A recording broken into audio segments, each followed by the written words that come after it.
सत्संग हम सब में प्रेम सेवा सेवा दया भाव पैदा करता है। सत्संग ही परमात्मा की तरह मुखातिब करता है। बिना सत्संग के कुछ नहीं होगा। इसलिए हम सब कलयुग के जीवों को बड़ी होशियारी के साथ, तन्मयता लगन के साथ बच्चों को सुनना चाहिए। जब बच्चों को सुनोगे तो आप कहीं फंसोगे नहीं, रहोगे, करोगे फर्ज अदायगी कर्तव्य, लेकिन फंसोगे नहीं।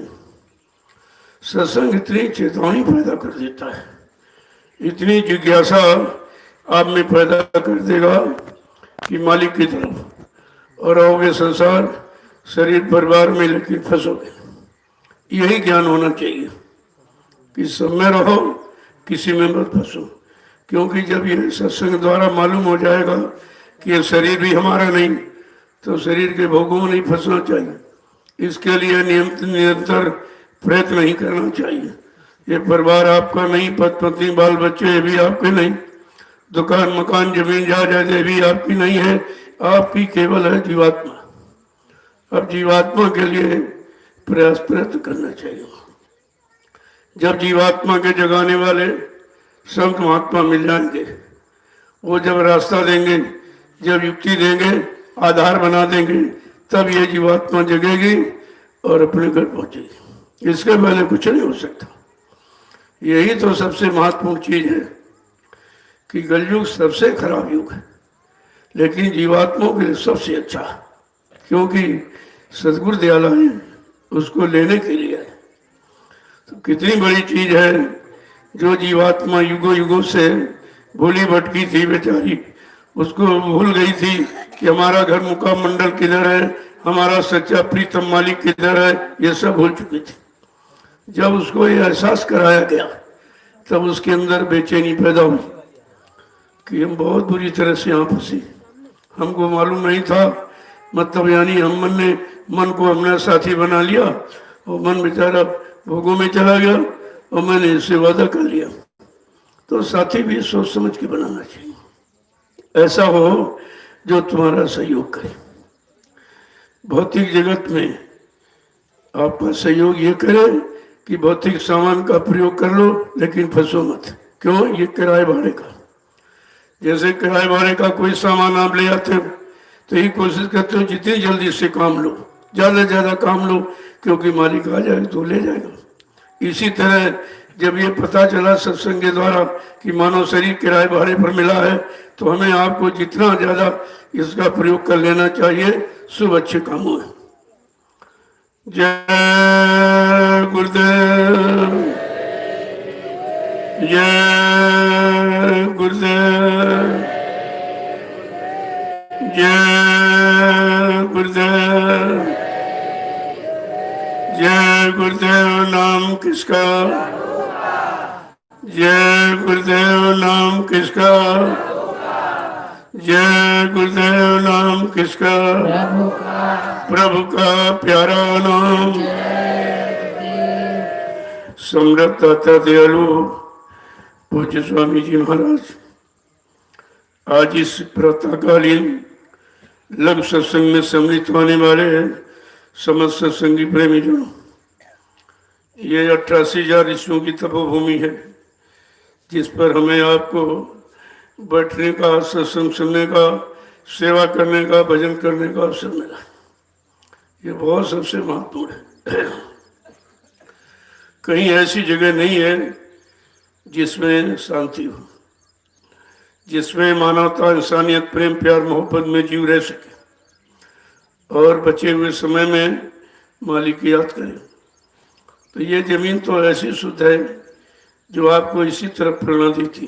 अब ये है, जब कोई प्रेरणा देने वाला प्रेरणा स्रोत मिल जाएगा, तब तुमको उसकी तरफ मुखातिब करेगा।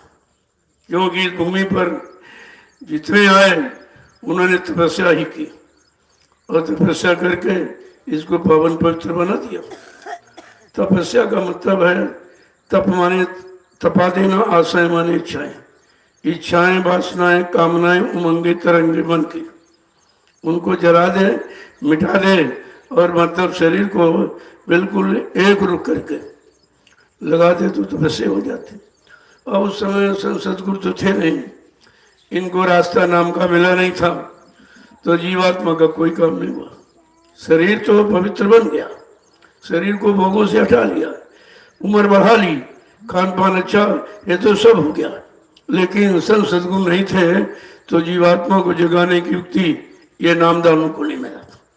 अब आप सोचो कितने बड़े बड़े भाग्यशाली हो आप कि न तपस्या करनी पड़ी, न घर गृहस्थी परिवार छोड़ना पड़ा, न कोई खास नियम संयम आपने किया और आपको ऐसा रास्ता मिल गया। तो ये है महापुरुषों की दया। उन्होंने ऐसी दया की है कि चलो बेचारे कमजोर जीव हैं, इनका कोई सहारा नहीं है तो सहारा बन जाओ। तो उन्होंने नाम का सहारा हमें आपको दिया। तो नाम के सहारे जीवात्मा आई थी, और जब नाम का सहारा कोई देगा तभी वो खड़ी होगी, अपने घर जा सकती। वैसे यहाँ कोई नहीं ले जा सकता। कोई पूजा पाठ, कोई शारीरिक इंद्रियों की शुभ कर्मों की क्रिया करा करके जीवात्मा को न जगा सकता है, न इसको घर ले जा सकता। अब यह पता चला है कि शरीर इंद्रियों से जो भी किया गया वो सब कर्म भोगी था। जानकारी न होने के कारण चलो पाप से तो घृणा हो गई, लेकिन पुण्य से घृणा नहीं हुई। और जबकि लिखा कि पाप पुण्य जो दोगुना से वो हमारे पूर्वा से, भगवान कृष्ण ने कहा जो पाप पुण्य दोनों को छोड़ देगा वो मेरे मुकाम मंडल लोक को पहुंचेगा। जब उनका बीच का लोक है, प्रकृति लोक है, गोलोक है, वहां पर जाने पहुंचने के लिए शुभ अशुभ कर्मों का परित्याग करना पड़ता है। तो जीवात्मा तो सतलोक की, वो तो सारी गंदगी यही जब उतरेगी तब जा सकेगी। देखो कितने युगों का भोला बिछड़ा काम था हम सब जीवात्माओं का। हम सब जीवात्माओं के उस काम को करने के लिए महापुरुष अपनी मौत से आए। न इनको किसी ने भेजा है, न यहाँ से कोई उनको भेज सकता है। जो आए और जिस काम के लिए आए, जब तक तो काम पूरा नहीं कर लेंगे तब तक जाने वाले नहीं। इस बात की दृढ़ता मजबूती हम सब में होनी चाहिए, क्योंकि हमारा काम अभी हुआ नहीं। नामदान तो दे दिया, लेकिन नामदान फलीभूत नहीं हुआ, क्योंकि हमने आपने पूरा नियम संयम सिद्धांतों का पालन नहीं किया। इसलिए तो कहा था, लेकिन जिनको मैंने नामदान दिया है, जब तक उनकी जीवात्मा को उसके घर नहीं पहुंचा लूंगा तब तक मैं मानव शरीर को छोड़ के जाने वाला नहीं हूं। ऐसा वादा सृष्टि में किसी ने नहीं किया। कबीर, नानक, पलटू, रविदास बहुत आए, हजारों संत, लेकिन ये वादा नहीं किया कि जिनको मैं नाम दान दे रहा हूं या नाम की युक्ति दे रहा हूं या नाम से जोड़ रहा हूं, जब तक उनकी जीवात्मा को जगाकर मैं घर नहीं पहुंचा लूंगा, मैं मानव शरीर को छोड़ के जाने वाला नहीं। ये वादा किसी का नहीं। कितनी बड़ी चीज वादा किया हम सब की जीवात्मा के कल्याण के, और हम ही सब नहीं भूल गए। हमारे काम के लिए, हमारी जीवात्मा के उद्धार के लिए आए, हमें पाप कर्मों से माफी दिलाने आए, और हम ही लोग भूल गए।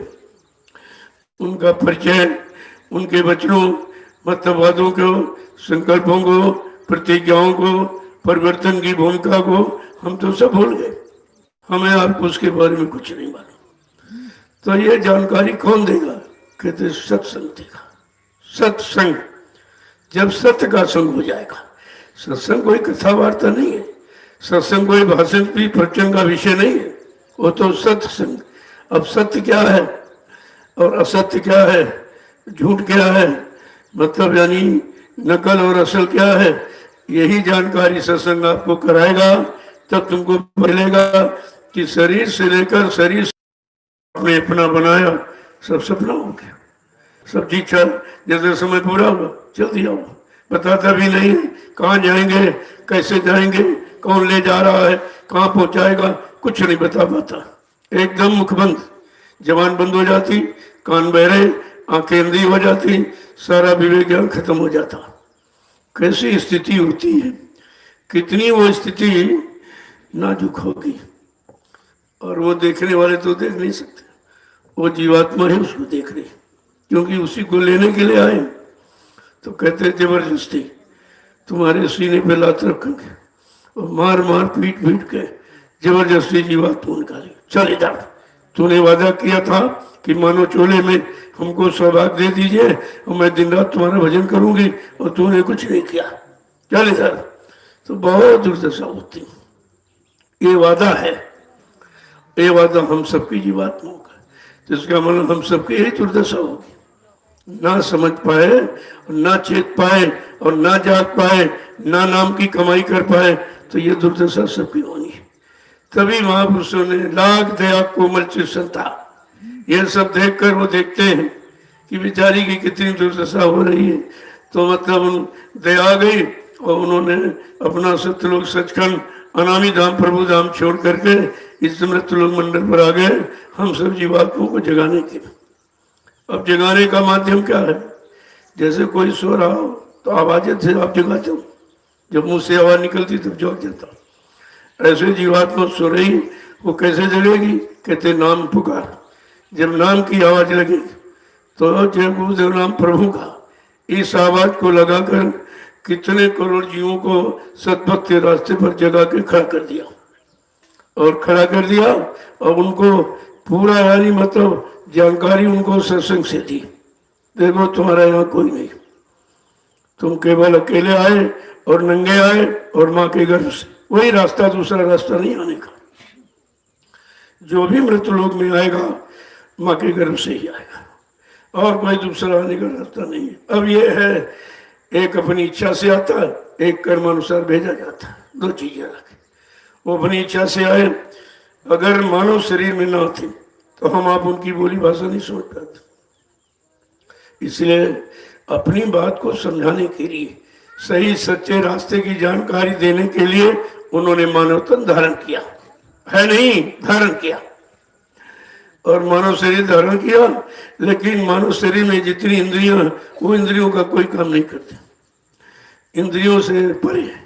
इंद्रिजीत, इंद्रजीत जिसे कहते हैं, उससे परे हैं, केवल एक ही काम करते हैं, जीवात्मा कैसे जगेगी, कैसे घर पहुंचेगी, इस पर कर्मों का कितना बड़ा गट्ठर बोझा है, वो कैसे उतरेगा, कौन सी सेवा में उसको लगाया जाए, तो इसके कर्म कर जा पहले लोग, नहीं तो जाने नहीं देगा, वो तो तुरंत लेगा। धर्मराज दरबार में सबका जारा नहीं, वो सबकी तलाशी लेगा, वो बॉर्डर पर खड़ा कि देखो हमारा कोई कर्म कर जा तो नहीं रहेगा, या शरीर इंद्रियों से जो भी अच्छा बुरा पाप पुण्य कर्म किया वो अदा हो गया कि नहीं, एक भी कर्जा रह जाके फिर आपको वापिस आना पड़ेगा, जाने नहीं देगा। संत महापुरुष यही काम करते कि आगे यहाँ पत्थर की मूर्ति के आगे गंदगी नहीं फैलती, और तुमको असली मूर्ति का ज्ञान ही नहीं कि वो तो नकली है, उसके आगे गंदगी कोई नहीं फैलाता, वहाँ कोई प्रचार कुचार नहीं करता, वहाँ कोई दारू मुर्गा मीट नहीं करता है। जब नकली और जहाँ असली बैठी वहाँ दिन रात ही कर, इतना तो ज्ञान नहीं रहा कि असली का नकली क्या, बिना सत्संग का। तभी लिखा बिन सत्संग विवेक न होई, बिना सत्संग के बुद्धि में विवेक ज्ञान निरक परक सूझबूझ आ ही नहीं सकती। सत्य और झूठ का ज्ञान भान नहीं हो सकता है, पाप और पुण्य की जानकारी नहीं हो सकती है, ये सब सत्संग ही कराएगा। क्या पाप है, क्या पुण्य है, क्या शुभ है, क्या अशुभ है, कौन माँ बहन बेटी बहू है, ये सारी जानकारी सत्संग कराएगा। इसलिए जीव को अपनी बनाने के लिए सत्संग करना अति आवश्यक है, बिना सत्संग के तो कुछ हो ही नहीं सकता। और सत्संग हर पल घड़ी, तभी कहा गुरु को सिर पे राखिए। गुरु को सिर का मतलब शरीर नहीं बैठाना, उनके आदेश गुण वचनों को हमेशा सिर माथे रखो, और जब कोई काम करो तो आगे वो आदेश करो कि ये कहा गया था ये मत करना, और ये मत खाना, और यहाँ मत बैठना, इनको मत छूना, इनको मत देखना, ये सब छुआछूत बताई गई थी। छुआछूत का मतलब है जो गंदा खान पान करता हो उसको मत छूना, क्यों गंदे विचार हैं उसके, तुम भी उसमें फंस जाओगे। ये बुरे कर्मों की बुरे खान पान की ये छुआछूत थी। वो तो छुआछूत गई नहीं और ज्यादा बढ़ा ली, और ये बारी पारस्परिक प्रेम प्यार मोहब्बत तो खत्म हो गया।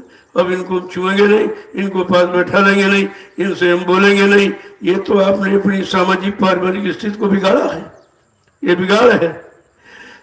कहने का मतलब है अगर सत्संग मिला होता तो ये बिगाड़ नहीं हुआ, कोई नहीं बिगड़ता, सब जीव अपनी अपनी जगह खड़े रहते। तो हमको आपको चाहिए कि समय अवसर मौका मिला है, समय का मालिक मिल गया, तो फिर अब कहीं अटक भटक कहाँ नहीं। जो अटक भटक थी वो तो पहले आप ही खत्म कर दी। सत्संग के द्वारा सब बता दिया गया कि केवल तुम्हारी जीवात्मा ही तुम्हारी है, बाकी ये सब काल का समा। काल की नगरी में हो, उसके देश में हो, उसकी हुकूमत अधिकार में हो, तुम मनमानी नहीं कर सकते। लेकिन महापुरुषों ने कितनी चतुरता चालाकी से आपको खड़ा किया कि धीरज से उसके शरीर में रहकर, शरीर काल का है, उसी शरीर में रहकर तुम धीरज से नाम की कमाई करो। जब नाम की कमाई करोगे तो काल के किसी सामान में फंसोगे नहीं। दाम की कमाई में तो फंस जाओगे, और सब दामिक कमाई में तो फंसे। दाम की कमाई में फंसोगे और नाम की कमाई से निकलोगे। अब आपको ये सोचना चाहिए कि दाम की कमाई में हम समझ जाते थे कि नाम की कमाई में ज्यादा समय थे। बस इतना ही विचार आपको करना, कोई युक्ति नहीं करनी, किसी तरह का उपाय भी आपको नहीं करना। उन्होंने कहा है कि ये मन यही मतलब यानी करता धरता है, इसी को धीरज से समझा लो। वो भी महापुरुषों की युक्ति के द्वारा जो वचन वो फरमाते, उन वचनों को सुना सुना कर इसको सीधा कर लो, इसको उधर से इधर मोड़ लो, भोगों से हटाकर नामियों की साधना में धीरज से लगा लो। जब मन ही तो करेगा, शरीर से कुछ नहीं होगा। और तुम शरीर के पीछे पड़े हो 24 घंटे, क्या खिला दें, क्या पिला दें, क्या पहरा दें, क्या सजावट कर दें। अरे भाई, जब तुम्हारा है ही नहीं तो इसमें समय क्यों खराब करते? श्रम समय पूंजी तीनों इसी में खराब करते हो, और तुम्हारा ये है नहीं। ये तो ऐसे तो चमड़े का खोल है, चमड़े का खोल जिसमें जीवात्मा बैठी हुई। जैसे तलवार का खोल चमड़े की म्यान होती है, ठीक उसी तरह जीवात्मा का खोल ये पंचभौतिक शरीर है। अगर यही जानकारी हो जाए, ये पंचभौतिक शरीर एक दिन पंच तत्वों में विलीन हो जाएगा। सब अपने अपने तत्व, अग्नि अपने में, पृथ्वी अपने में, हवा अपने में, पानी अपने में, सब इसको सूंघ लेंगे, इसका अस्तित्व समाप्त हो जाएगा। अगर ये जानकारी सत्संग से हो जाए और तुम्हें कुछ विशेष जानकारी करनी ही नहीं, केवल अपने उद्धार कल्याण की जानकारी करो कि मानव शरीर मिला है और बार बार मिलेगा नहीं, तो अब की बार मिला तो हम अपना काम बना लें। यही बुद्धिमानी है आपकी। अब काम तुम बनाते रहो, इससे इसको और तमाम तरह के विषय भोगों कामों में लगाए हुए, तो इसकी शक्ति निरंतर खत्म हो रही। जब शक्ति खत्म हो जाएगी फिर आप इससे कुछ कर नहीं सकते। तो कहा गया है इसको विषय भोगों से हटाओ धीरे धीरे, जिससे शरीर की शक्ति का ह्रास हो रहा, बर्बाद हो रही, नष्ट हो रही, और निरंतर आप देख रहे हो अब कर रहे हो फिर भी नहीं सोच पा रहे। अरे भाई, एक बार, दो बार, 10 बार, 100 बार, 1000 बार किया, मिला क्या आपको? मिला भी कुछ नहीं, और हर बार शक्ति आप खराब करते रहे, क्योंकि आपको ज्ञान नहीं था, आपको जानकारी नहीं थी कि तुम्हारी ही शक्ति से तुम्हें आनंद मिलेगा। वो शक्ति जब निकाल देते हो, बर्बाद कर देते हो, तो उसी को तो बड़ा आनंद आ रहा, बड़ा आनंद आ रहा। निकल गया तब आनंद क्या? आनंद तो चला गया। आनंद यही था जो निकल गया। इसको आपने समझा नहीं, और समझा कि हम आत्माओं पुरुषों की आपने बात नहीं मानी। कितना सरल बताया कि आपको कहीं न जाना है, नहीं कुछ करना है, शरीर इंद्रियों से कुछ नहीं करना, केवल इतना करना कि शरीर को भोगों से हटाना है, क्योंकि शक्ति बचानी है। जब शक्ति तत्व बच जाएगा तो परमात्मा प्राप्ति सुलभ हो जाएगी, क्योंकि मन जहाँ हटा उधर और इधर लगा तो इसके अंदर शक्ति ताकत आने लगेगी, फिर ये जीवात्मा का साथ देने लगे। बस इतना ही करना है कि जीवात्मा ने इसको साथी बना लिया और साथी हो गया अलग।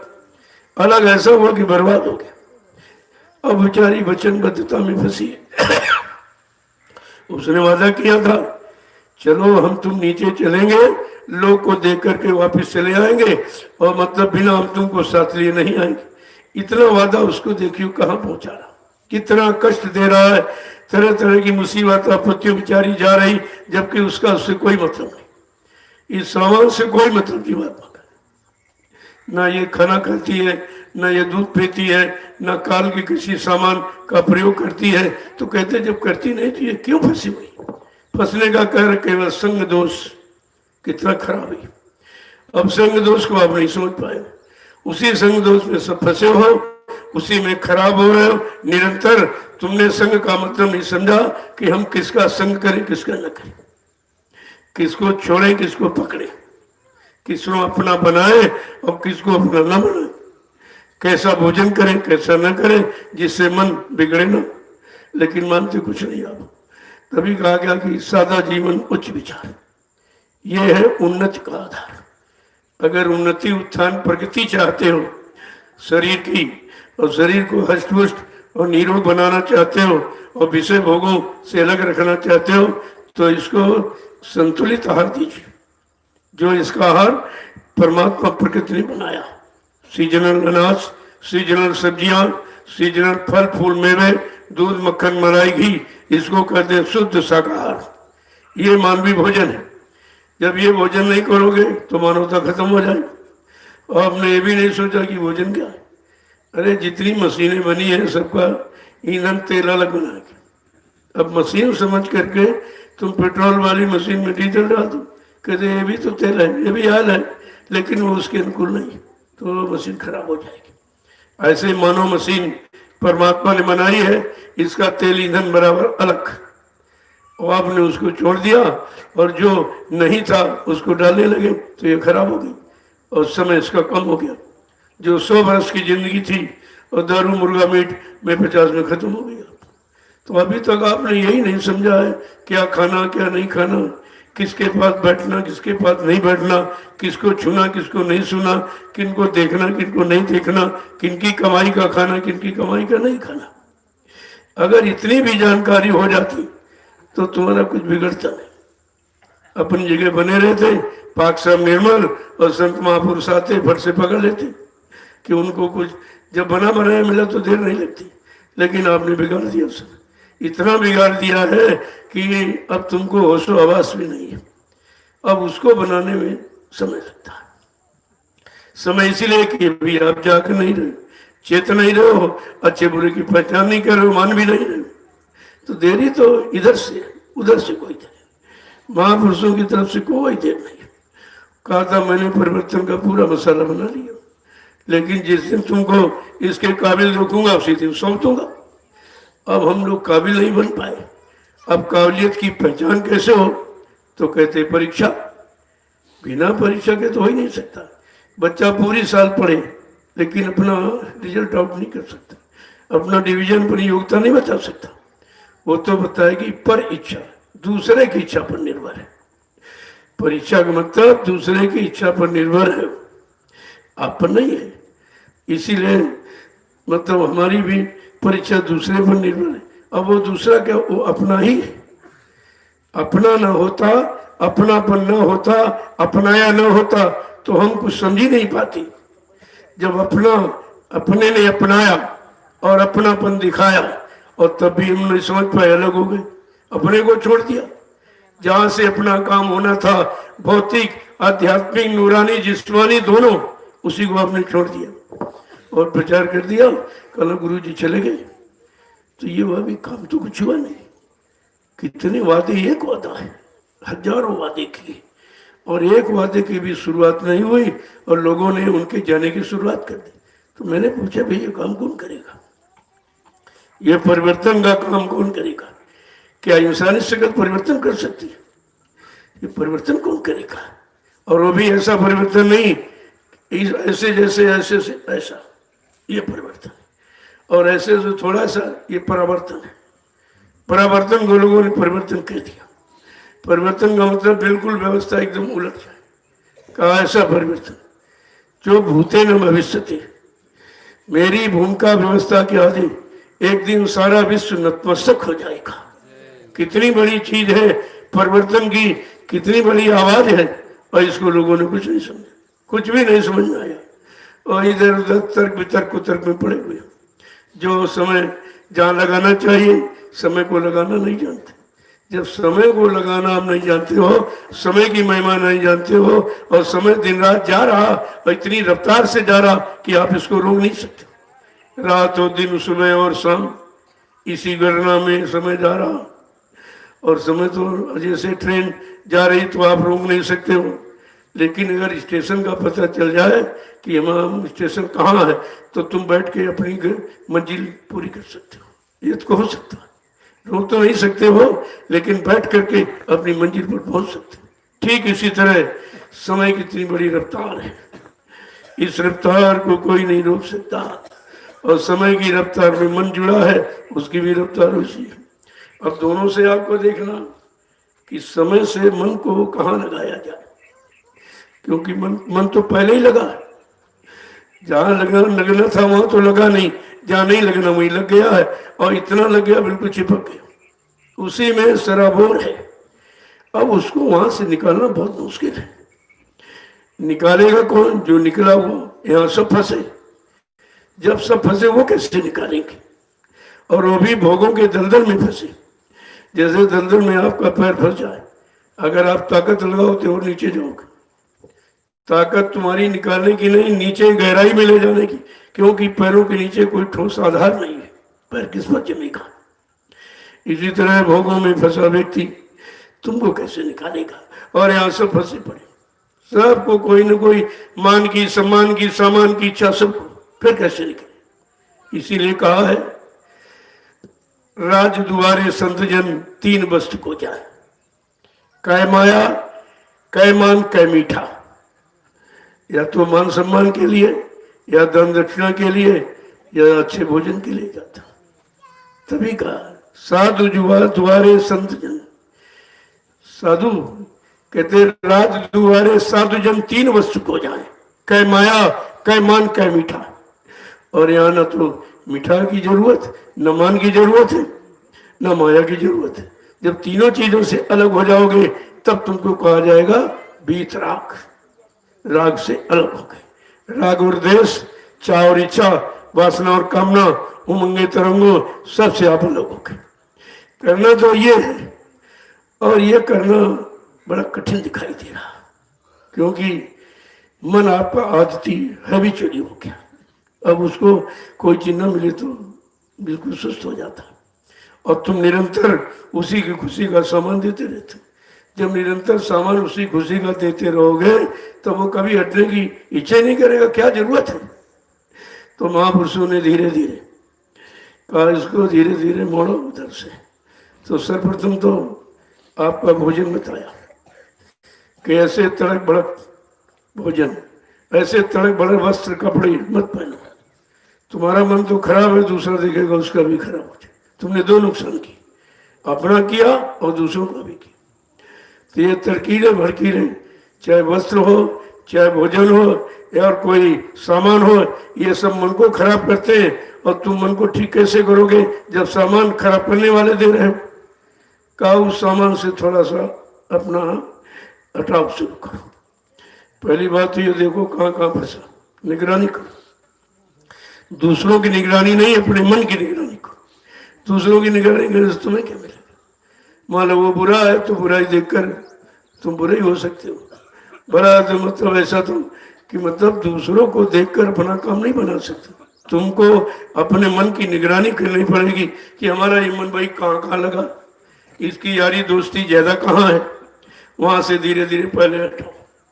पहले बड़े से फिर छोटे से, छोटे से, ऐसे धीरे धीरे करके जब हटाओगे तब तो हो सकता कि आप काम इससे ले लो, क्योंकि तीन तीन युगों से ये तुम्ही से काम ले रहा, तुमको घसीटे घूम रहा और तुम कुछ कर नहीं पा रहे। तुम मजबूर हो जाते हो, उसकी आवश्यकता को पूर्ति कर देते हो। जब पूर्ति होती रहेगी तो और बलवान हो रहा हो। तो कहा कि महापुरुषों ने एक ही चीज कहा, तुमने दुनिया में सबका ध्यान, माँ का, बाप का, भाई का, बेटे का, पति का, पत्नी का, और नाते रिश्तेदारों का, सबका ध्यान किया। क्या मिला आपको? उस ध्यान से तुम फंस गए उनमें। जब उनमें फंस गए तो निकालना मुश्किल है। लेकिन उधर सतगुरु दयाल क्या कह रहे हैं?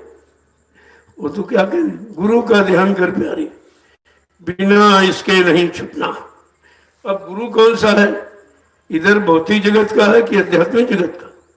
भौतिक सामानों को राजपाट, धन दौलत, मान सम्मान, अधिकार दिलाने के लिए, कि इधर से हटा करके उधर तुमको अपने घर पहुंचाने की बात कर रहा। तो कहते पहले तो गुरु, लोग कहते नहीं गुरु करो जान के, पानी पियो छान के। हमने नहीं, उल्टा है, गुरु को छान के, पानी पियो जान के। क्या नाली का पानी छान के पी सकते हो? भाई छानने की बात अगर है तो नाली का पानी छान के कैसे पी लोगे आप? ये जान के, गुरु गुरु जान के। तब जो गुरु जब छानबीन करके करोगे भाई ये भौतिक जगत का है कि अध्यात्म जगत का है, ये मन की तरफ, मन को मोड़ने वाला, मन का सामान देने वाला, कि जीवात्मा को इधर से उधर पहुंचाने वाला है।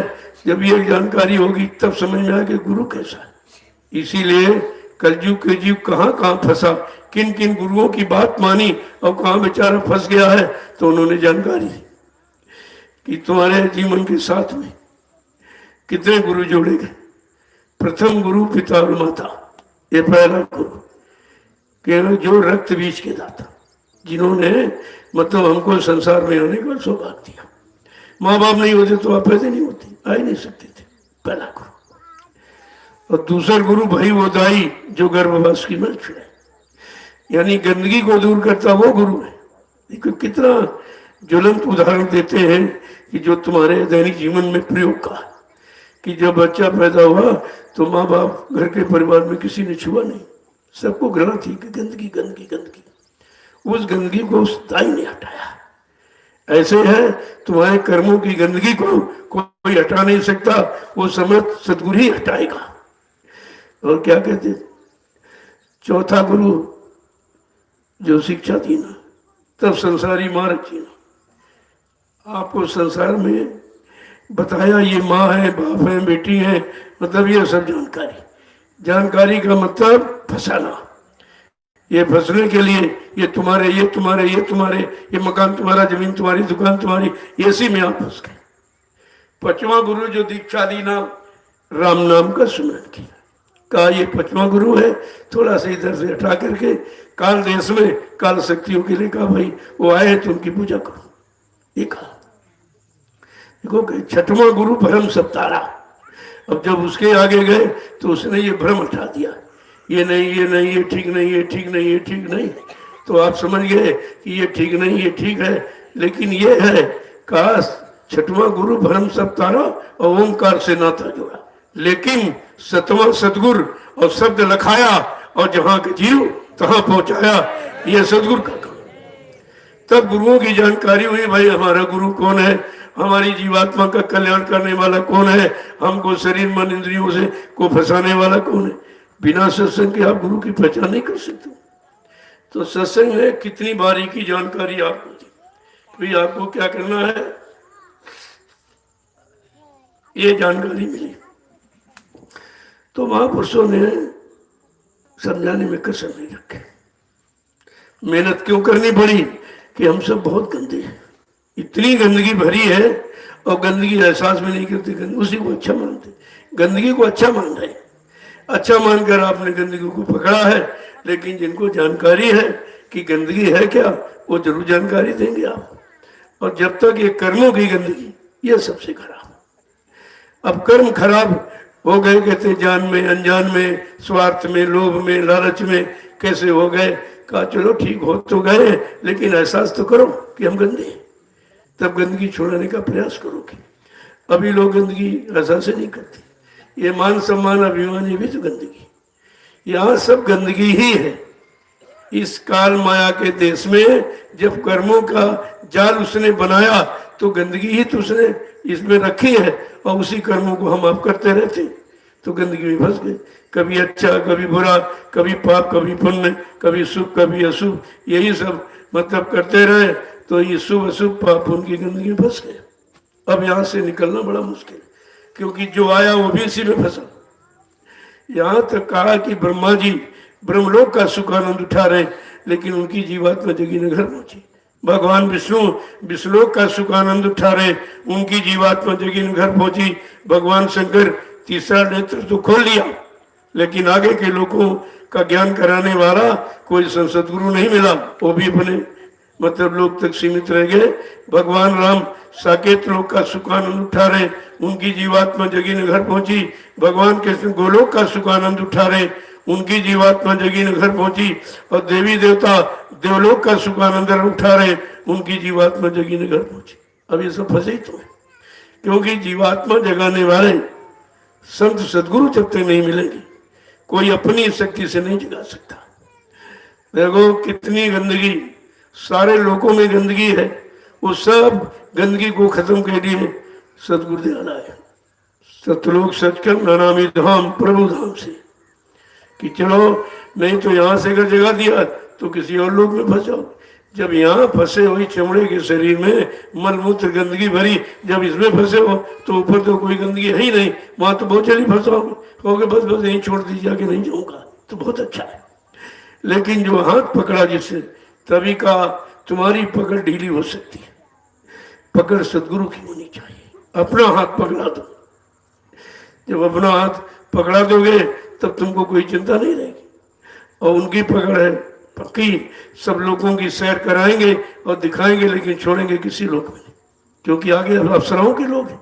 वहां देखकर तुम यही बोले तो बहुत सुंदर है, अरे सुंदर तो कोई यही नहीं स्त्री में, वहां फंस जाओगे। जब यहाँ गंदगी में नहीं निकल पा रहे, फंस गए हो, तो उसमें सुंदरता से कैसे निकलोगे? तो कहा वहां भी नहीं छोड़ेगा, हाथ नहीं छोड़ेगा। इसीलिए तो कहा है कि पकड़ सिंह दहन सतगुर गहन, केला फरे एक बार तिरिया तेल हमीर चढ़े न दूजी बार। काला सिंगनी एक बार बच्चा देती मर जाती, क्योंकि पेट फाड़ के बच्चा देती। ऐसे सतगुरु एक बार हाथ पकड़ता है, जब तक पार नहीं करता पीछा नहीं छोड़ता। तो यहाँ सब ऐसे ही का हाथ पकड़ा ही नहीं था, इसका मतलब तुमने सतगुरु को हाथ पकड़ा ही नहीं था, या उनका तुमने नहीं पकड़ा था, तभी तो ये कह रहे हो चले गए चले गए चले गए। जब हाथ पकड़ लिया है, कहते हैं कि 7 जन्म तक पीछा करता है, तो मतलब यानी छोड़ कैसे देंगे? आपने छोड़ा है, उन्होंने नहीं छोड़ा, क्योंकि कहा था तुमको अपनी चिंता नहीं है, लेकिन हमको तुम्हारी चिंता है, क्योंकि हमने तुमको नामदान दे दिया। इतनी बड़ी फिक्र और चिंता, और आपको कुछ नहीं, कोई चिंता नहीं, कोई परवाह नहीं है, कुछ सोचते नहीं, कुछ विचारते नहीं, चले गए चले गए चले गए, सारे जन में प्रचार करा दिया। ये नहीं सोचा कि अगर चले जाएंगे तो हम कैसे जाएंगे। अरे अपने लिए सोचते कि हमारी जीवात्मा कैसे जाए, ये तो धोखा हो गया। नदी किनारे आप पहुंच गए, नाव पर बैठ गए, मल्ला गायब हो गया, तो नाव की बेचारी क्या करेगी, कैसे उस पार आप जाएंगे?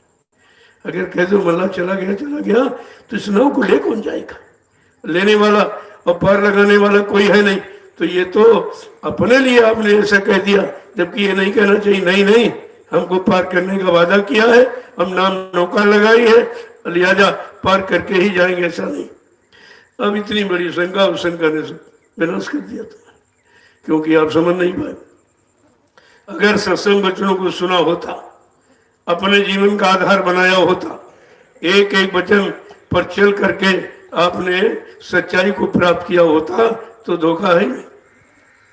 संत दरबार में धोखा खत्म किया जाता, शंकाएं और किसका समाधान किया जाता, और तुमने दरबार से और उसी जिसने कहा उसी में शंका कर रहे हो, उसी में शंका कर।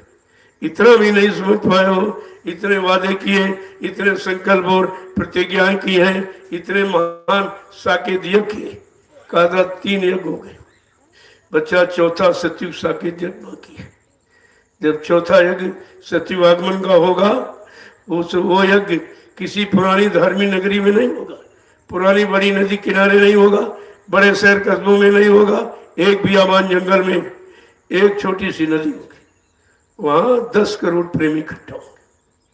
चौथे यज्ञ में चेला कितने हैं? 45 करोड़। और 10 करोड़ की बात तो पहले ही कही थी कि जब तक चौथा यज्ञ आएगा 10 करोड़ ही बचेंगे, स्वार्थी लोभी लाची मेरी शरत छोड़ के भाग जाएंगे, कोई नहीं टिकेगा। कहा मैं उस चौथे यज्ञ में सतयुग आने की तारीख की घोषणा करूंगा। कितनी बड़ी बात है, और सब भूल गए आप, क्योंकि आपने सत्संग वचनों को पकड़ा नहीं, आपने गुरु को किया ही नहीं था। गुरु ने तुम्हें पकड़ा, तुमने गुरु को पकड़ा नहीं था। पकड़ा होता तो फिर नहीं छोड़ते आप, और वो छोड़ेंगे नहीं। जैसे पतंग उड़ाने वाला आसमान में पतंग को बहुत ऊंचे फेंक देता, देखने वाला कहता अरे न उड़ाने वाला दिखाई देता न डोरी, पता नहीं पतंग कहाँ गिरेगी, किसके हाथ लगेगी। लेकिन उड़ाने वाला जब चाहेगा तो पकड़कर यानी डोरी खींचकर पैर के अंगूठे पर रख देगा। इस तरह ये जीव हैं जिनको नाम डोर शब्द डोर से बांधा है, ये कहीं चले जाएं, कहीं भटक जाएं, लेकिन समय आने पर इनको घसीट लिया जाएगा। कोई कहीं जाने वाले नहीं है। देखते जाइए आप सभी कि धीरे धीरे धीरे धीरे कैसे लोग आ रहे। भाई यहाँ कोई संसारी तो नहीं लाए गए, सब चले गए थे, वहीं से धीरे धीरे कैसे लोगों को अपने रास्ते पर लाके खड़ा किया जाए, कितनी मेहनत की जाए। वहां तो कोई मेहनत नहीं, वो तो बनी बनाई व्यवस्था गुरु की, उसी व्यवस्था को ले लिया, उसी में कमाने खाने लगे। बाकी उन्होंने तो कोई जीव जगाया नहीं, किसी ने भी, दो में से किसी ने एक भी नए जीव को जगाया नहीं। वो तो गुरु की मेहनत उन्होंने जगा के खड़ा किया, और उस पर से इनको जैसे मतलब पिता ने कमाया वो जागीर बच्चे को मिल गई। उसने क्या किया? क्या किया? जब कमाई नहीं उसकी है, परिश्रम नहीं है, तो बर्बाद कर देगा, क्योंकि उससे दर्द नहीं होगा। उससे संगत का बिखराव और संगत का बर्बादी इसीलिए हो रही है कि अगर किसी ने मेहनत करके दो जीव जगाए होते तो उसको जगाने की मेहनत मालूम होती कि जीव को कैसे जगाया जाता, कैसे सही रास्ते पर खड़ा किया जाता, कितनी मेहनत करके, तो वो भी खराब नहीं होने देता। तो बात तो असली है, और यहाँ तो मेहनत की जा रही। कुछ नहीं था जब मैं निकला, तो कुछ नहीं, सब उधर वहीं खड़ी थी। एक बार शंका ने सबको झकझोर दिया, चली गई चली गई चली गई, विश्वास खत्म हो गया। और जब विश्वास खत्म हो जाएगा, बिन विश्वास न कोनो सिद्धि, बिना विश्वास के कोई काम सिद्ध नहीं होता। तो धीरे धीरे, क्योंकि संत बीज बिन सह नहीं, आए पड़े जो झोल, और कंचन ये दृष्टा गिरे घटे न ताको। अगर सोना को नाली में डाल दो तो क्या कीमत कम हो जाएगी? ले जाओ उसको, कीमत नहीं कम होती। ऐसे संत बीज नीच घर उपजे तो संत का संत। वो किसी परिवार छोटे में, गरीब में, किसी छोटी जाति में मतलब यानी पैदा हो जाए, लेकिन वो बीज अपने समय पर पौधा बनेगा, और पौधा जब बनेगा सबको छां देगा और फल देगा, तो विश्वास हो जाता है। इतनी मेहनत की जा रही है, रातों दिन दौड़ दौड़ करके, दिन भर बताना बोलना, रात भर चलना, दिन भर बोलना, रात भर चलना, 3 बरस तो यही हुआ। सोने का खाने का समय नहीं था। इतनी मेहनत की गई कि मतलब जो गाड़ी किराए की लेके जाते थे उसका डीजल तक नहीं निकलता था। अब आप सोचिए कितनी मेहनत से खड़ा किया। जिसने मेहनत की उसको एक एक पाई का दर्द। प्रेमियों की गाड़ी कमाई का एक एक रुपए का दर्द है। अगर दर्द न होता तो पहले जो खड़े कहाँ थे? जो खड़े थे बेचारे गरीब, कोई 1 रुपया, कोई 2 रुपया, 10 रुपया, ज्यादा कोई नहीं देता था। मैं उसी पैसे को बहुत संभाल कर रखा, और ये इतना भारी जगह आपकी खरीदी, ये है तुम्हारे पैसे। इसको कहते हैं जानकार, इसको कहते हैं हमदर्दी। इस जमीन से हमको हमदर्दी है, क्योंकि हमने आपकी गाड़ी कमाई को बहुत संभाल के रखा। एक नया पैसा उसमें शरीर पर नहीं लगाया कभी भी। अगर प्यास लगी, गाड़ी खड़ी करके हैंडपंप से पानी लेके पिया है, लेकिन ठंडा बोतल बोतल लेके नहीं, कि इसमें 10 रुपए चले जाएंगे। एक प्रेमी की रकम खत्म, एक प्रेमी की श्रद्धा, सेवा भाव खत्म हो जाएगा, लिहाजा ये काम नहीं करना। ऐसा थोड़ी हुआ। और जब हो गया तो लोग अब समझने लगे कि भाई ये तो सेवा किसी से मांगी नहीं, अभी नहीं, न पहले न आज। ये काम मेरा नहीं है, हमारे गुरु ने हमको भिखारी बनाया ही नहीं। कहा नामदार लो जल्दी से, जीवात्मा जगाओ। जब जीवात्मा जाग जाएगी तो ये दुनिया के लोग सारी संपत्ति तुम्हारे चरणों पर न्यौछावर कर देंगे। जो काम असली उसको करना चाहिए, वो तो कोई कर नहीं रहा। और आप देख लीजिए, लोगों को विश्वास नहीं होता है कि 10 रुपए में कैसे हो गई। हमने कहा नहीं, वो हमने की, हमें मालूम है, तुमने तो किया कुछ नहीं, और तुमको जो मिला वो खावड़ा लिया। तो ऐसे नहीं होता काम। कितनी मेहनत से ये सब हुआ है, और 8 साल तो भी हुए। 8 सालों में ये पुनः संदेश को सुना सुना कर, गुरु वचनों की याद करा कर, उनके वादों को, संकल्प प्रतिज्ञाओं को प्रेमियों के कान तक पहुंचा करके ये जनमत खड़ा किया गया। ये कोई स्वार्थ, लोभ, लालच लूटने के लिए नहीं है। मैंने किसी से 1 रुपया कभी नहीं मांगा। जो आपने श्रद्धा सेवा भाव में दिया है वो तुम्हारे सामने लगा। ये देखिए, कोई इसको नहीं मान रहा कि ये कैसे हो गया। हमने कहा भाई किया हमने, हमको मालूम, तुम्हें क्या मालूम? तुम तो इस समय घूम ही रहे थे, कोई जुड़ने को तैयार नहीं, कोई सुनने को तैयार नहीं। आने की बात छोड़ दो, सुनने की तैयार नहीं था। 3 बरस तो ऐसे निकल गए, भाग भाग दौड़ दौड़ के दौड़ दौड़। कोई कह रहा तुमको गोली मार दी जाएगी, तुम्हारे पर बम डाल दिया जाएगा, तो ये प्रशासन उनका है, तुमको जेल में बंद कर दिया जाएगा। हमने भाई हम भी तो देखें कौन धारा लगाएगा। हमको अपने काम से फुर्सत नहीं थी, हम इनकी बात क्या सुनते। अपने काम में लगे रहे। हमको अपने गुरु पर और ईश्वर पर पूर्ण भरोसा था, ये सब कुछ होगा। और देखिए आपके सामने कोई नहीं कह सकता कि हमसे जबरदस्ती पैसा मांगा, सामान मांगा, सम्मान मांगा, कोई नहीं कह सकता। ये असली चीज है और ये कोई कर भी नहीं सकता। ये ताकत, ये काम किसी के बस का नहीं है। इसीलिए आज देखिए सबकी बाड़ी विराम होगी, क्योंकि तुमने किताबें पढ़कर रट करके सुनाया है, करके नहीं कहा। अगर तुमने मेहनत की होती तो तुमको पता चलता कि जीव कैसे जगाया जाता, सतपथ के रास्ते पर कैसे लाके खड़ा किया जाता। और बेचारे मेहनत नहीं की तो हट गए। बहुत जुड़े, कोई 3 साल, कोई 4 साल रहा, जुड़े तो बहुत, लेकिन बेचारे रुक नहीं पाए। अगर उन्होंने हमारी मेहनत देखी होती तो फिर रुक जाते कि हमारे लिए कर रहे। ऐसा कौन व्यक्ति है, कोई काम करेगा तो अपना तो खाना पीना उसमें निकाल ही लेगा, उतना तो वहां निकाल लेगा वो, लेकिन मैंने भी कुछ नहीं। अगर निकालता तो कुछ नहीं होता, क्योंकि था इतना नहीं। भाई 10 रुपए में कितना बड़ा काम हो सकता, सोचिए आप। 1 रुपए, 2 रुपए, 10 रुपए, करीब का 1 पैसा बड़ा कीमती है, क्योंकि उसने सर्वस्व दे दिया, उतना ही था। और जिसके पास 10 लाख है, 1 लाख दे दिए तो क्या खास बात है। दशांश से तो दिया, दशांश दिया, आपने अपना कहाँ दिया, वो तो दशांश था ही। तो कहा जिसने 1 पैसा था, यानी पूरा एक सब दे दिया, तो उसने सर्वस्व निछावर कर। ये देखा जाता, ये श्रद्धा, सेवा भाव, पैसा नहीं देखा जाता। कैसी श्रद्धा आज भी है, आज भी ब्राह्मणों में बड़ी श्रद्धा। हम देखते हैं जिनके पास कुछ नहीं है, महिलाओं में खास करके, तो कोई अपना कान का बाला दे रहा है, कोई कहता हमारा ये लग जाए, हमारा ये लगा दो, ये लगा दो। हमने पहनने वाली शौक तो पूरी कर ली, अब हमारा इसमें लग जाए, दोनों काम हो जाए। बहुत सी महिलाओं ने दिया है, वो मैंने संभाल के रखा सब। किसी आगे कोई काम ऐसा देखूंगा तो आपको उसी में लगा दूंगा। अगर कोई लेना चाहे तो बना ले ले, हमें उसे क्या मतलब।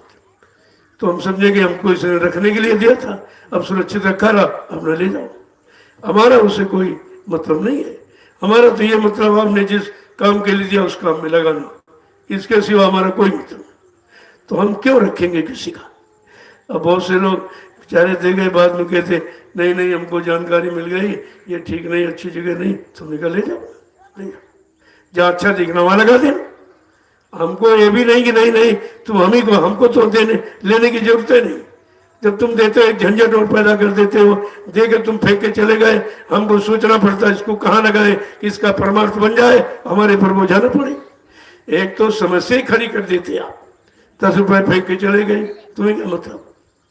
अब उसको कहाँ लगाया जाए, किस काम में लगाया जाए जिससे परमार्थ बने और हमारे पर इसकी कमाई का बोझा न लदे। ये दोनों बातें देखी जाती। ऐसे नहीं, इसीलिए तो यहाँ लोग टिकते नहीं, क्योंकि यहाँ कमीशन एजेंटी है नहीं। जब मैं ही नहीं लेता हूँ तुमको कहाँ से दूँ।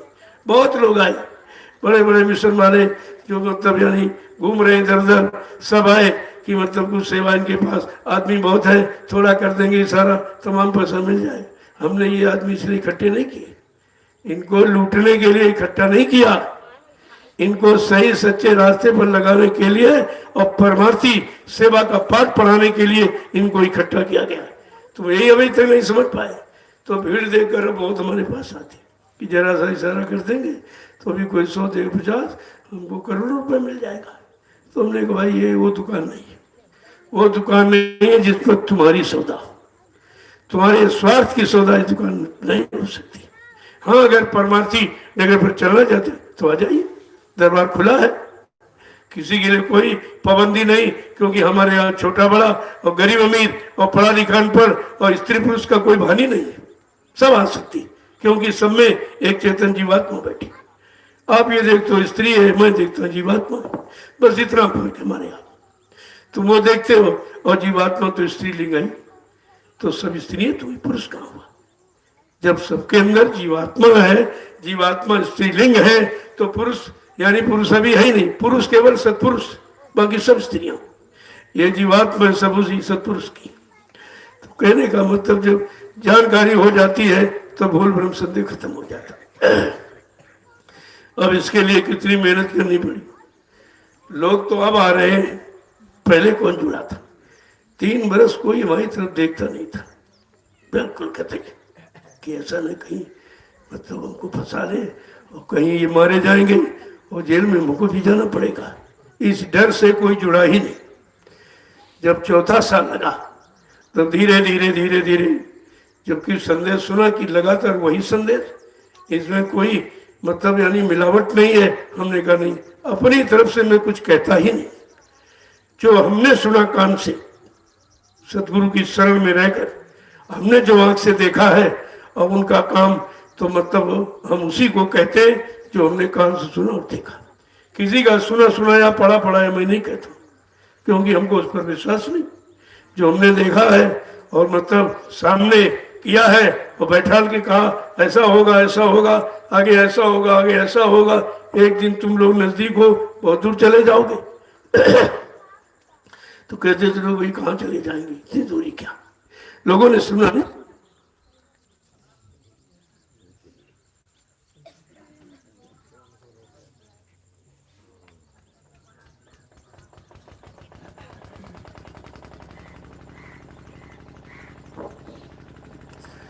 जब सुना नहीं, देखा नहीं, समझा नहीं तो झूठा ही रहेगा। भाई कान का सुना सत्य होता कि आंख का देखा। तो आंख से आपने देखा था लेकिन फिर भी नहीं सुन पाए, आंख का देखा भी तुम्हारा झूठ हो गया। क्या तुमने आंख से मालिक को नहीं देखा था? क्या कान से उनके वचन नहीं सुने थे? क्या आदेश का पालन आपने नहीं किया था? क्या नाम दान लेकर नाम की कमाई शुरू नहीं की थी? ये सब काम करते हुए फिर कैसे बोल गए? फिर ये भूल भलैया की बात कहां से बीच में आ गई?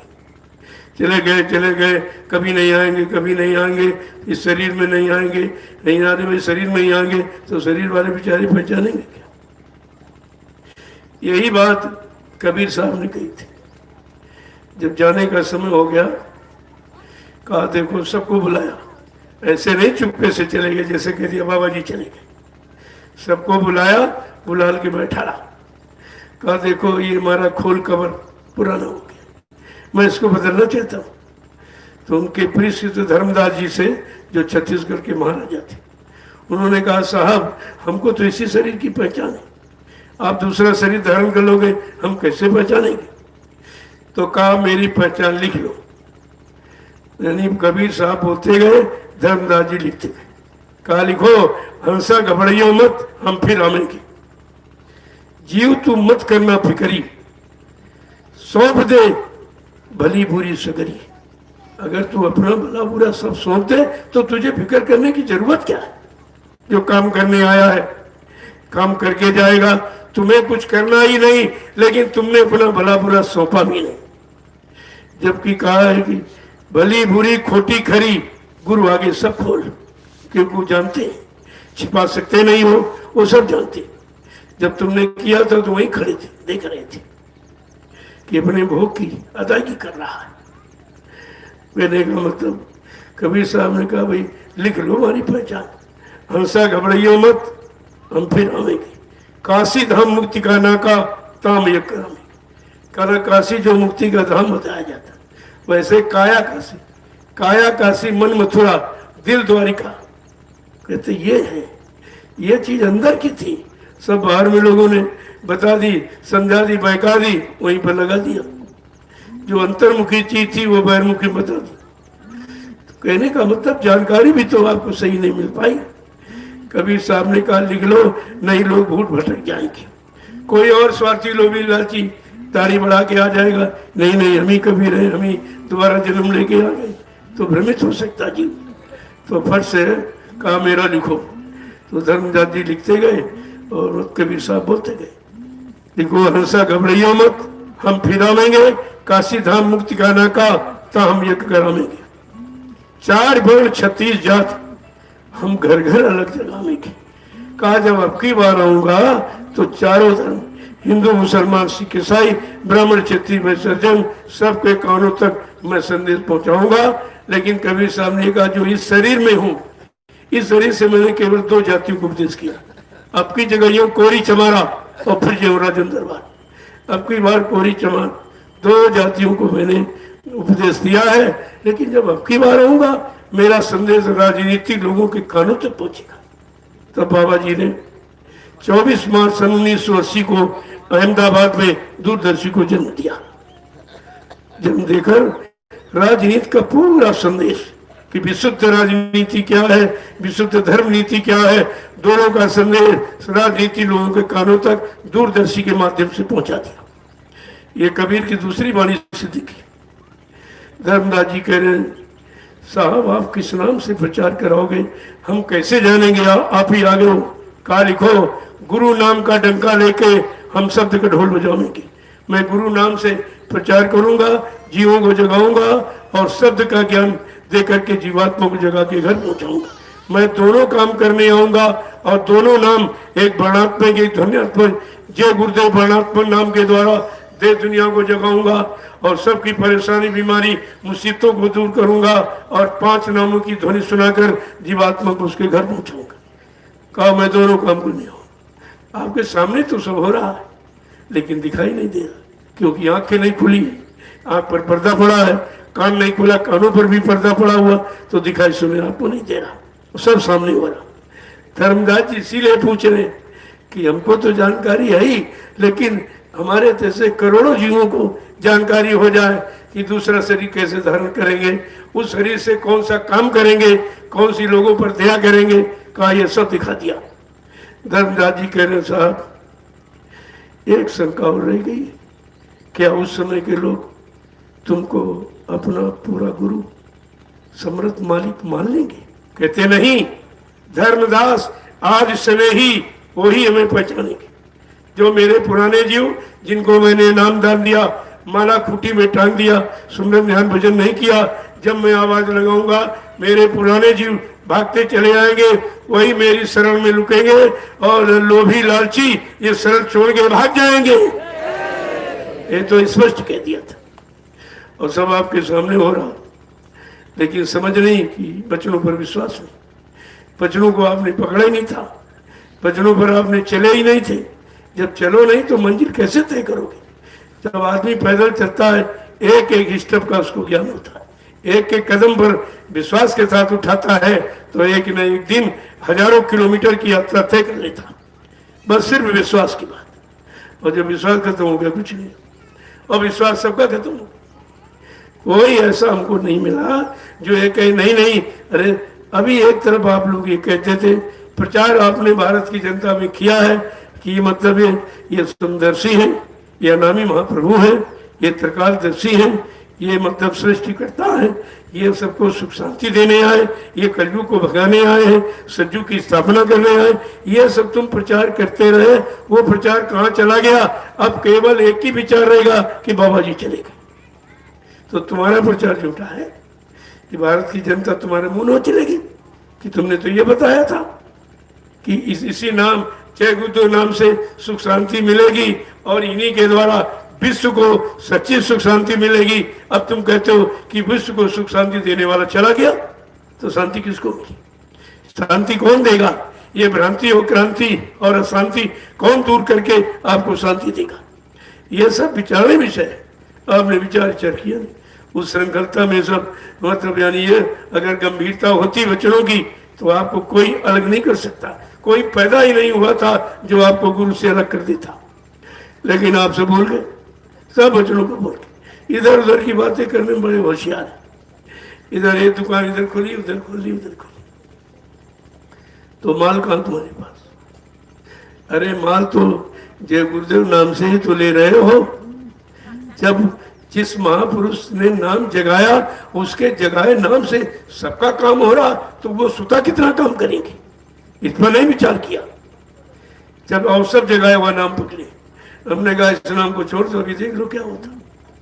वो तो नाम का काम है, नाम का प्रभाव है कि नाम अपना काम करेगा। जैसे जहर चाहे गाली दे के खाओ चाहे पैर छुके खाओ, जहर अपना असर नहीं बदलता। ठीक इसी तरह नाम का प्रभाव कम नहीं होता है। भाव को भाव अलख आलस हूँ और नाम जपत मंगलती दसो।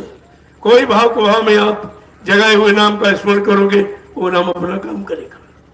ये है श्रद्धा, सेवा, भक्ति के भाव में करो तो नाम तुमको भी काम करने लगे, तुम्हारा भी काम हो जाएगा। तो ये सब समझ आने का। तो धर्मदास जी बाद में यही पूछ रहे हैं कि आखिरकार मतलब कौन से जीव तुमको अपना मालिक मानेंगे, अपना समर्थ सदगुरु मानेंगे, आपकी शरण में कौन से टिकेंगे? तो उन्होंने स्पष्ट कह दिया कि जिनको मैंने नाम दान दिया, मेरे पुराने जीव जिन्होंने हमारा खूटी पर टांग दी, सुमरन ध्यान भजन नहीं किया, जब मैं आवाज लगाऊंगा मेरे पुराने जीव भागते चले। उनको मालूम है वो आवाज तो पहले की उन्हें पता है, कहा आवाज लगाऊंगा तो ये सब पुराने जीव भागते चले आएंगे, वही मेरी शरण में टिकेंगे। लेकिन स्वार्थी, लोभी, लालची ये शरण छोड़ के भाग जाएंगे। वो भी देख लीजिए, कोई टुका, कोई संपत्ति जमीन मिल गई, किसी को आश्रम मिल गया, किसी को गद्दी मिलेगी, किसी को मान मिल गया, सम्मान मिल गया, सब इसी में तो फंस गए। गुरु में कौन फंसा? गुरु में कोई फंसा है? गुरु की शरण पर कोई डटा? ऐसा सूरवीर कोई निकला जो गुरु की शरण में डटा? और यही कहा था, परे रहो दरबार में, धक्का धनी के खाओ और कबहू दीन दयाल के भनक पड़े किया। धक्का माने लीला और करिश्मा और खेल, वो कोई भी करे, तुम ये समझो हमारे लिए सब हो रहा, हमारे लाभ के लिए हो रहा, हमारे कल्याण के हो रहा, हमारी जानकारी के लिए हो रहा है। अगर ये हम सच्चे दिल से विश्वास करते तो प्रेमी कोई हटता नहीं, तो सब भाग गए, कोई नहीं दिखाई दे रहा। ये बड़ा विचारणीय विषय है और बड़ी गंभीरता का है कि इतने करोड़ जीवों को जिसने जगाया, आज एक भी उसकी शरण में नहीं, एक भी नहीं था। सबको एक बार शंका हो गई और लोगों ने कर दी, दोनों बातें।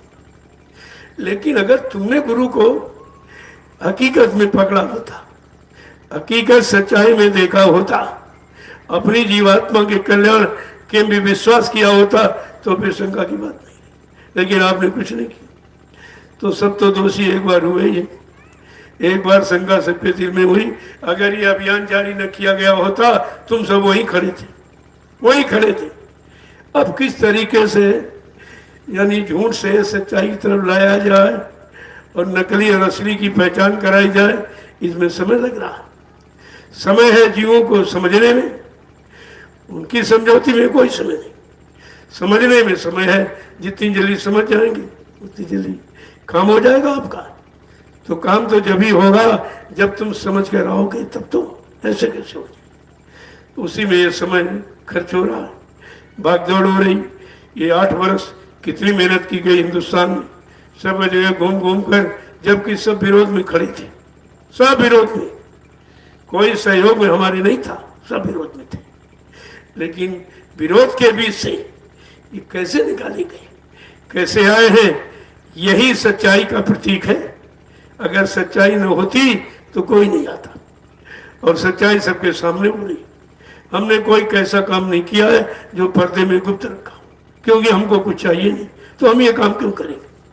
तो आपके सामने से हो रहा देखिए, और सारे हिंदुस्तान के सामने कह रहा हूँ, कोई छिपके नहीं कह रहा हूँ, सामने कहा। और शुरू से जब कोई नहीं कहता था, जब 3-4 साल लोगों ने परख लिया, इनको गोली नहीं मारी जा रही, बम नहीं डाला जा रहा, इनको कोई जेल में नहीं बंद किया, तब लोगों ने हिम्मत की। पहले तो कोई सूरवीर हमको नहीं मिला। अब टीका टिप्पणी शुरू करते हमने कहा कि वहां करना चाहिए था जहां सब कुछ चला गया, वहां तुम्हारी जमात नहीं खुलेगी जहां सब कुछ चला गया। सारी सेवाओं का बंदरबाट हो गया, कैसे प्रेमियों ने दी थी और गुरु के हाथ में दी थी।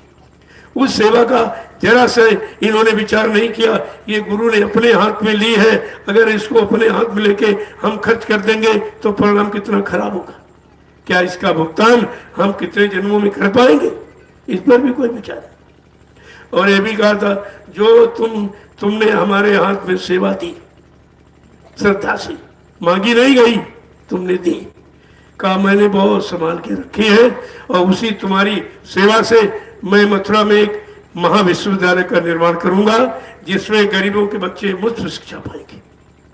और कहा तुम्हारी उसी सेवा से एक धर्मादा चिकित्सालय मथुरा में बनवाऊंगा, जो लोग दवा से ठीक नहीं हुए मैं दुआ से ठीक करूंगा। कहाँ चला गया ये लाभ, कहाँ चला गया तुम्हारी सेवाओं का लाभ जो तुमको मिलता, वो कहाँ चला गया। इस बार तुमने नहीं विचार किया कि जो सेवा गुरु के हाथ में दी वो भी इधर उधर हो गई, और अब इनके हाथ में दे लो तो कौन सा काम हो जाएगा तुम्हारा। जब गुरु के हाथ में दी आपने तो उसका तो सदुपयोग किया नहीं किया, और सब एकदम ऐसा आराम। अब इनको डर था, पहले तो समझते थे कोई कहेगा नहीं, हाँ, क्योंकि हम पास में रहते हैं, 24 घंटे पास में, हमारा लोग विश्वास करेंगे। नहीं नहीं भाई, ये स्वामी जी के साथ है, झूठ थोड़ी बोलेगा। इन्होंने अपना ये काम इस तरह से किया, लेकिन इनको ये नहीं मालूम था कि संत बीज अपना खत्म होने नहीं देते। कहीं न कहीं किसी मनुष्य पोल पर बैठा के आपका काम करेंगे। मनुष्य पोल पर बैठकर और किसी पोल पर ये काम हो ही नहीं सकता। जब होगा तो मनुष्य पोल पर से ही होगा। तो कितना बड़ा काम आपके सामने, इसको देखिए आप कैसे लोग आ रहे हैं। और अब तो और दौड़ेंगे, क्योंकि चारों तरफ सब खत्म। जहां जहां लगाव था, आस्था विश्वास रखे थे, वहां तो कुछ हुआ नहीं। ज्यादातर लोग बेचारे पत्थर पूजा में फंसे थे, पत्थर पूजा में, जड़ में, क्योंकि उनको जड़ पूजा सिखाई गई थी। क्योंकि आत्मा का ज्ञान था नहीं, संत भेदी नाम भेदी कोई सदगुरु आया नहीं था जो ये भेद खोलता, तो बेचारे वहीं सब लगे थे। अब उनका सबका भी पर्दाफाश करना था, तो समझाया तो बहुत महापुरुषों ने, उनकी बात नहीं मानी कि परमात्मा चेतन है कि जड़ है, आत्मा चेतन है कि जड़ है। जब उनका लोक मंडल चेतन है कि जड़ है, जब तीनों चीजें वहां बता दी और कहा मैं यही करने आया हूं, कि धाम से आया हूं, कौन सा नाम लेके आया हूं, कौन सा काम करके आया हूं, ये तीनों चीजें आपको समझाई बताई गई, और फिर भी तुम्हारी समझ में नहीं आई। ये तो सब तुम्हारे लिए किया गया, तुम्हारे काम के लिए किया। लोगों की समझ में आया नहीं, बेचारे सब भटक गए, सब भटक गए। कोई ऐसा नहीं बचा जो भटका ना हो। एक बार सबको शंका ने झकझोरा और सबको गुरु पर अविश्वास हुआ, नहीं हो सकता, वो चले गए। देखिए झूठ का कितना बड़ा नाटक। क्यों? ये काल माया का देश है। यहाँ झूठे लेना, झूठे देना और झूठे भोजन, झूठ जमेना, यहाँ तो ये है ही। अब झूठ का कितना बड़ा है। यानी प्रचार प्रसार, अगर इतना गुरु की वाणी वचनों का प्रचार किया होता तो इनका कल्याण हो गया होता। वो तो बहुत दूर चला गया। गुरुवाणी को झूठा और गुरु को झूठा, गुरु के वादे झूठे, गुरु का संकल्प प्रतिज्ञा, ये सब झूठे इन्होंने कर दिए। जब गुरु झूठा हो गया तो तुम चेले क्या सच्चे माने जाओगे? ये बताओ। अगर गुरु झूठा हो जाए तो हम लोग क्या सच्चे माने जाएंगे? कौन हमको आपको सच्चा मानेगा? कहेगा गुरु झूठा, ये चेला भी झूठा। और आपने वही काम किया। अब भारत की जनता पूछने ही वाली है, क्योंकि जो जो तुमने सुनाया प्रचार में जाकर सबको मालूम है। तुमने ये कहा है कि परिवर्तन जय गुरुदेव नाम के द्वारा होगा और सुख शांति जय गुरुदेव नाम से मिलेगी, और सच्ची सुख शांति सारे विश्व को इनके बाबा जी के द्वारा मिलेगी। अब दोनों बताए कि नाम और नाम को लाया, दोनों का काम ये होगा। सारे विश्व को ये संदेश देंगे और जय गुरुदेव नाम जब कोई लेगा तो उसको सुख शांति मिलेगी।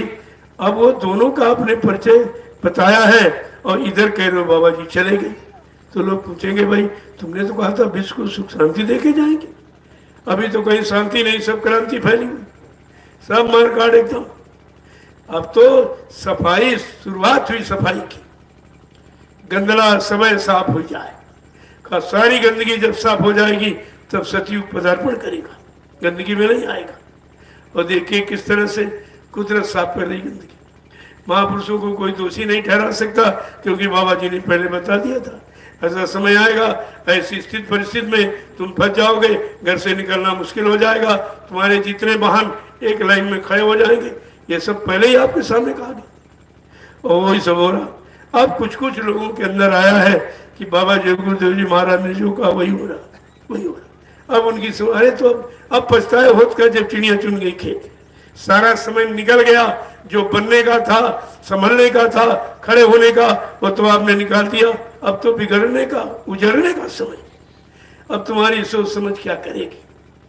लेकिन अपने बच्चों के लिए तो कुछ ना कुछ व्यवस्था रखी जाती, इसीलिए आपको शाकाहारी बनाया गया था कि कुछ नहीं करेंगे, अगर शाकाहारी बने रहेंगे तब भी कुदरत के चपेटों से बच जाएंगे।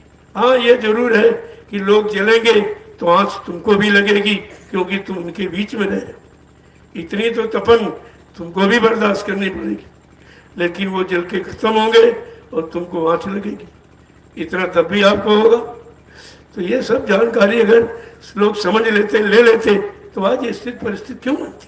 कोई नहीं माना, कोई नहीं माना, जबकि एकदम डंके की चोट पर कहा गया ये भारत भूमि ऋषि मुनि महात्माओं की भूमि है। यही भगवान राम ने धर्म की स्थापना के लिए रावण का संहार किया था। यहाँ भगवान कृष्ण ने धर्म की स्थापना के लिए दुष्टों का, न मानने वालों का संहार किया था। ये वो भूमि है, ऐसे पवित्र बनाई गई। आज तुम अधर्म को बढ़ावा दे रहे हो, मारकाट, हिंसा, कत्लेआम को बढ़ावा दे रहे हो, गंदे खान पान की बिक्री करवा रहे हो, लाइसेंस यानी उनको दे रहे हो, तो ये तुम कर क्या रहे हो? पिछले इतिहास को उठा के देखिए तो तुम्हारी अकल में समझ में आ जाएगा कि हम ये गलत कर रहे हैं कि सही कह रहे हैं। और दोनों की आपके सामने रखी जा रही। कहा भाई मनाना मेरा काम नहीं है, मेरा काम समझाना और याद कराना है कि जिन लोगों, जो लोग नहीं माने उनकी क्या दशा हुई, जो माने उनको क्या लाभ मिला। मानने न मानने का परिणाम दोनों बताया गया और यही इतिहास है। अब अगर पिछड़ा यानी भूतकाल के इतिहास को अगर समझ लो तो तुम्हारा वर्तमान सुरक्षित बन जाएगा और वर्तमान बन जाएगा तो भविष्य अपने आप बन जाएगा। कितनी बड़ी चीज आपको दी गई लेकिन आपने मानी कहा, सुनी भी नहीं, केवल कानों ने सुना और मन ने स्वीकार नहीं किया और स्थिति परिस्थिति बिगड़ गई। अब किसी के बस की नहीं, कोई इसमें कुछ नहीं कर सकता क्योंकि ये प्राकृतिक प्रकोप है। तुमको पछता करके अंततोगत्वा संत महात्माओं की शरण में जाना पड़ेगा। ये प्रकृति का प्रकोप वही जानते हैं, इसका समाधान उन्हीं के पास है। प्रकृति रुष्ट हो गई, नाराज हो गई, उसको मनाना संत महापुरुषों के का ही काम है। लेकिन तुम उनके पास जाओगे नहीं, जाओगे जब सब खत्म कर लोगे, फिर जाने का मतलब क्या निकलेगा। तो इसलिए बराबर जानकारी दी जा रही। मैं तो पहले भी दे रहा, अब भी दे रहा हूँ, नहीं बंद किया, क्योंकि कर्तव्य है, आदेश है गुरु का। सन 1971 में जो प्रेमी पुराने नामधारी होंगे उनको शायद थोड़ा सा ध्यान होगा कि 71 में एक हस्तलिखित पत्र बाबा जी ने सब संगतों को भेजा था कि बच्चा, जब तक सचिव जैसी व्यवस्था देश में नहीं आ जाती है और सबको न्याय सुरक्षा, रोजी रोटी नहीं मिलने लगती है और महंगाई, गरीबी, बेरोजगारी खत्म नहीं हो जाती, तब तक मेरा ये यानी मतलब कल्याणकारी और आत्म कल्याणकारी संदेश जन जन के कान तक देते ही रहना। तो आदेश का पालन आज हो रहा। मैं तो मेरी तरफ से कुछ कहते नहीं और हमें कहने की जरूरत नहीं। अब तुमने गुरु के आदेश को सुना नहीं है, इसलिए तुम्हें शंका हो रही। जो सुना है वो थोड़ी बैठेगा। तुम्हारी शंका को देखकर वो अपना काम बंद नहीं करेगा, क्योंकि उसको गुरु ने आदेश दिया है और लिखित पत्र सारी संगतों को भेजा गया और लोगों ने उस पर कोई विचार किया ही नहीं। अगर विचार किया होता तो हमारी बात आपकी समझ में आ जाती कि भाई अपनी नहीं, ये तो गुरु महाराज ने कहा था वही कह रहे। हम अपनी तरफ से क्यों कहेंगे, क्योंकि हमको आपसे कुछ चाहिए नहीं, कोई स्वार्थ लोभ लालच नहीं, बिल्कुल। तो हम क्यों ऐसा काम करें? हम वही काम करेंगे जिससे आपका लाभ हो और जो सतगुरु दयाल ने आदेश हुक्म दिया उसी का पालन हो रहा है। जय गुरुदेव, जय गुरुदेव, जय गुरुदेव। नाम किसका? जय गुरुदेव। नाम किसका? जय गुरुदेव। नाम किसका? प्रभु का प्यारा नाम। तो आप लोग खड़े हो जाओ। देखो अभी बैठे पीछे, अब ये क्या करेंगे? जब खड़े नहीं हुए तो करेंगे क्या?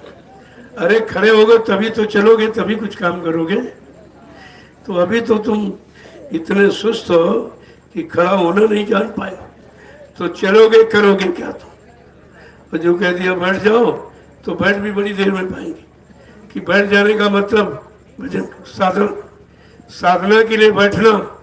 अब खड़े होना है ये वचनों को की जानकारी देने के लिए, ये प्रचार प्रसार ये खड़े होकर ही चल के कर सकते हो। और झुकना जहाँ कुछ मिले, जहाँ से कुछ मिले वहाँ झुका जाता है। जहाँ कुछ अगर पैसा पड़ा हो तो फट से आप झुकोगे, ऐसे थोड़ी झुकोगे। जब तुम्हारे मुताबिक तुम्हारे इच्छा की कोई चीज़ मतलब यानी दिखाई दे तो फर से झुक के ले लोगे। तो तुमको किस दरबार में झुकना है, किसकी शरण में, किसके चरण पर झुकना है जहां तुम्हारा कुछ काम होता हो।